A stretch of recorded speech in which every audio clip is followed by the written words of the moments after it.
Welcome to Motivation at Hand, MAA. To know is to know how. In the land of promise, where dreams take flight, Ilhan Omar. Born in Somalia, Rep. Omar and her family fled the country's civil war when she was 8. The family spent 4 years in a refugee camp in Kenya before coming to the United States in 1990s. Due to the civil war, Omar and her family fled Somalia and spent 4 years in a Dadaab refugee camp in Kenya. Then, in 1995, her family secured asylum as refugees in the U.S. They arrived in New York, lived in Arlington, Virginia for a short period of time before settling in Minneapolis, Minnesota. In 1997, she moved to Minneapolis with her family. As a teenager, Rep. Omar's grandfather inspired her to get involved in politics. Before running for office, she worked as a community educator at the University of Minnesota, was a policy fellow at the Humphrey School of Public Affairs and served as a senior policy aide for the Minneapolis City Council. An American emerges, a beacon shining bright. Bound by democracy's ideals, there are grand. There are shouts America to embrace diversity, do go hand in hand. Where do the representatives stand? We demand voices of the free. We the people, champions of justice, from sea to shining sea. From different backgrounds, united is the only way we rise. We want you all to actually serve us, the people, that is your duty realized. Mothers, fathers, daughters, and sons. We will bridge divides, our work is never done. With open hearts and minds, we strive to shape a better future, keeping liberty alive. The idealized American spirit, resilient and bold, a tapestry of stories, beautifully continue to unfold. In unity we have to stand, divided we fall, which one is our nation's beating heart? For together we have to create, a land of a better fate. A congresswoman from the United States, Ilhan Omar, has responded to criticism from fellow Democrats regarding her remarks that seem to equate the U.S. and Israel with Hamas and the Taliban. Ilhan Omar, U.S. Congresswoman defends offensive Israel remark, BBC News, dated June 11, 2021. A group of 12 Jewish lawmakers called on Omar to provide clarification, but she dismissed their concerns as tropes. This is not the first time that Omar's criticism of Israel has caused tension within her own party. In 2019, she apologized for insinuating that financial support influenced backing for Israel. On Monday, Omar tweeted a message stating that unthinkable atrocities had been committed by the U.S., Hamas, Israel, Afghanistan, and the Taliban.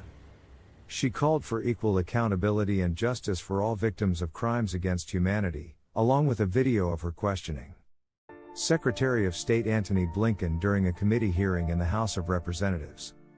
This controversy comes shortly after the recent ceasefire in the Middle East and amidst increasing reports of anti-Semitic attacks against American Jews. However, some of Omar's fellow Democrats took issue with her mentioning the militant Islamist groups Hamas and the Taliban in the same context as the U.S. and Israel. In a statement released on Wednesday, a group led by New York Democrat Jerry Nadler wrote that equating the United States and Israel to Hamas and the Taliban is as offensive as it is misguided. They argued that ignoring the differences between democratic countries governed by the rule of law and terrorist organizations discredits the intended argument and may reflect deep-rooted prejudice. They also stated that false equivalencies provide cover for terrorist groups.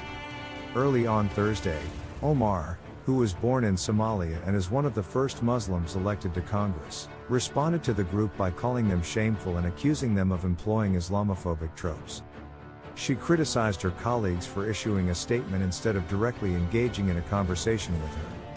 She further stated that the Islamophobic undertones in their statement were offensive and highlighted the constant harassment and silencing she faces from those who signed the letter. Alexandria-Ocasio-Cortez, another member of the left-wing group of Democratic female lawmakers known as the Squad, came to Omar's defense. Ocasio-Cortez tweeted that she was tired of the constant vilification and intentional mischaracterization of Omar, warning of the danger posed by public targeting and the absence of private conversations. From omar.house.gov site, later on Thursday, Omar issued a statement clarifying that her intention was to question Secretary of State Blinken about specific incidents presented to the International Criminal Court, ICC. BBC News reported, she emphasized that she did not equate terrorist organizations with democratic countries that have established judicial systems. Omar also shared a profanity-laced voicemail she received, emphasizing that every time she speaks out on human rights, she is inundated with death threats. In a rare joint statement, House of Representatives Speaker Nancy Pelosi and leaders of the Chamber's committees sought to address the party's internal discord. They welcomed Omar's clarification that there is no moral equivalency between the U.S. and Israel on one hand and Hamas and the Taliban on the other. Omar's original comment drew comparisons to a remark made by former President Donald Trump in 2017, where he questioned the moral superiority of the U.S. when discussing Russian President Vladimir Putin. Opinion. Insights into Democrats revealed by Ilhan Omar's latest controversy, by Melissa Langsam Brownstein, June 15, 2021 02:00 p.m. The transformation since January 2019 has been remarkable. Back then, Democratic members of Congress were willing to denounce leftist extremism, including blatant anti-Semitism. In response to the Women's March leadership's overt anti-Semitism, Florida Democrat Debbie Wasserman Schultz wrote an op-ed explaining why she would not participate in the march, although Representative Alexandria Ocasio-Cortez did. In February 2019, Representative Ted Deutsch, another Florida Democrat, publicly called out Representative Ilhan Omar of Minnesota, a fellow Democrat, for her anti-Semitic remarks, and in March he urged the House of Representatives to condemn anti-Semitism. In August 2019, Representative Jerry Nadler, a New York Democrat, specifically named Omar and Representative Rashida Tlaib of Michigan, both Democrats, for sharing a political cartoon by Carlos Ladov, the runner-up in Iran's 2006 International Holocaust Cartoon Contest. However, House Democratic centrists have become more restrained. They have witnessed the House's failure to explicitly condemn Omar for repeated anti-Semitic remarks, Omar's successful re-election campaign despite her use of anti-Semitic smears, and House Speaker Nancy Pelosi endorsing and contributing to Omar's re-election bid. Those concerned about leftist extremism are essentially left to fend for themselves. Therefore, when Deutsch and Representative Josh Gottheimer, a Democrat from New Jersey, recently criticized their left-leaning colleagues for using inflammatory anti-Israel rhetoric that endangers Jews, they refrained from mentioning names. Given this context, it is noteworthy that 12 out of the 25 Jewish Democrats in the House issued a mild statement requesting that Omar clarify her offensive and misguided comments. They made this statement after Omar equated the United States and Israel with Hamas and the Taliban, a statement that drew denunciation from Hamas. The other 13 Democrats either do not mind a member of the House Foreign Affairs Committee blurring the distinction between democracies and designated terrorist groups, or more likely, they are afraid to publicly criticize her. There should have been more opposition to Omar's latest provocation. Her behavior is unbecoming of a member of Congress, and it is not necessary to be Jewish to find it offensive. It is strongly asked by Israel's supporters, where was the rest of the Democratic caucus? And why did the Democratic leadership subsequently issue a statement pretending that Omar did not mean what she said?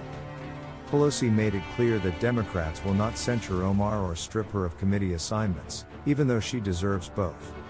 Too many Democrats prefer to ignore Omar's egregious remarks rather than confront her, out of fear of damaging their re-election prospects or attracting harassment. Twitter tend to form in support of Omar, and her allies on the Hill consistently speak out in the media and on social media.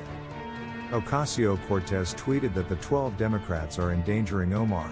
Tlaib accused her colleagues, both D+R, of demonizing Omar, and Representative Cori Bush claimed that critics were displaying anti-blackness and Islamophobia. Omar herself charged that the group statement employed Islamophobic tropes, although she did not specify which ones. Public attacks and the lack of support from House colleagues, including Democratic leadership, raise the stakes. They also help explain why Representative Brad Schneider, an Illinois Democrat who led the group statement, stated, "I am pleased Representative Ilhan Omar heard our concerns about her tweet, issued a clarification, and agrees with our point," and Representative Lois Frankel, a Florida Democrat, said, "I am pleased that Rep. In the midst of the controversy surrounding Ilhan Omar's remarks regarding Israel, it is evident that tensions within the Democratic Party have been ignited. The clash between fellow party members reflects the ongoing struggle to navigate the complex landscape of American politics, particularly when it comes to discussions surrounding Israel and its actions. This incident highlights the delicate balance between expressing legitimate criticisms and maintaining unity within a diverse political coalition. As the nation grapples with these debates, it becomes increasingly crucial for representatives to engage in respectful dialogue, seeking understanding and common ground, while upholding the principles of democracy and the values that define the American identity. Only through open and constructive discussions can progress be made and a path forward be forged. The questions a lot of Americans have. Is either party working for the interest of American workers? For the interest of retirees? For the interest of veterans, and for the interest of every individual in our family's well-being? Or is it up to each of us to stand and act upon what liberty actually mean here in America? Question still stands, how at it? Much appreciation to you for giving of your time with us at Motivation at Hand. To know is to know how. We trust you will come back soon.